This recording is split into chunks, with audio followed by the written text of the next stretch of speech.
కాలేజ్‌లో ఇప్పుడు third year, final year ఈ టైంలో మినీ ప్రాజెక్ట్స్, మేజర్ ప్రాజెక్ట్స్ అని జెప్పి చేపిస్తారండి. హ్మ్. సో, ఇదివరకి టైం వేరు, ఇప్పుడు ఉన్న జనరేషన్ వేరు, టెక్నాలజీ వేరు. హ్మ్. సో, అప్పుడు డిఫరెంట్‌గా ప్రాజెక్ట్స్ చేసేవాళ్ళు, బయట నుంచి తెచ్చేవాళ్ళు, పర్చేస్ చేసి తెచ్చేవాళ్ళు ఇదంతా ఉంది. ఇప్పుడు నేనేమంటా అంటే, టెక్నికల్‌గా వీళ్ళకి అన్నీ అందుబాటులో ఉన్నాయి. చాట్‌జీపీటీ ఉంది. హ్మ్. ప్రతి దానికి యూజ్ చేస్తున్నాం చాట్‌జీపీటీని. దాన్ని యూజ్ చేసుకుంటూనే హ్మ్. వాళ్ళ సరౌండింగ్‌లో ఉన్న ఏదో ఒక ప్రాబ్లమ్‌ని తీసుకొని, ఆ ప్రాబ్లమ్ బేస్ చేసి ప్రాజెక్ట్‌ని బిల్డ్ చేయమంటారు. ఓకే. దానివల్ల చాలా రియల్ టైమ్ ఎక్స్‌పోజర్ వస్తది. హ్మ్. ఓకే.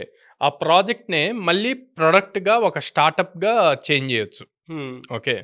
సో, ఫస్ట్ వీళ్ళు థింక్ చేయాల్సిందేందంటే, ప్రాబ్లమ్ ఏంటి? దానికి సొల్యూషన్ ఏంటి? ఏ టైప్ ఆఫ్ ప్రాబ్లమ్ తీసుకున్నాము? దానికి సొల్యూషన్ ఏం ఫైండ్ ఔట్ చేస్తాము? వచ్చిన సొల్యూషన్‌తో ఎంతమందికి హెల్ప్ అవుతుంది? అన్నది. ఆ ప్రొడక్ట్ వల్ల మార్కెట్‌లోకి రిలీజ్ జేస్తే. సో, ఈ అనాలిసిస్ థరోగా జేయాలి. ఇప్పుడు ఈ చేసిన ప్రాసెస్ మొత్తాన్ని తీసుకెళ్ళి మీరు రెజ్యూమ్‌లో సో, ఇక్కడ మేము ప్రాబ్లమ్ స్టేట్మెంట్ ఫైండ్ ఔట్ జేసాము. దీనికి సొల్యూషన్ ఇది అనుకున్నాము. ఇలా బిల్డ్ జేసాము. బిల్డ్ జేసిన దాన్ని ఇంతమంది రీసెర్చ్‌లో ఇన్వాల్వ్ అయ్యారు.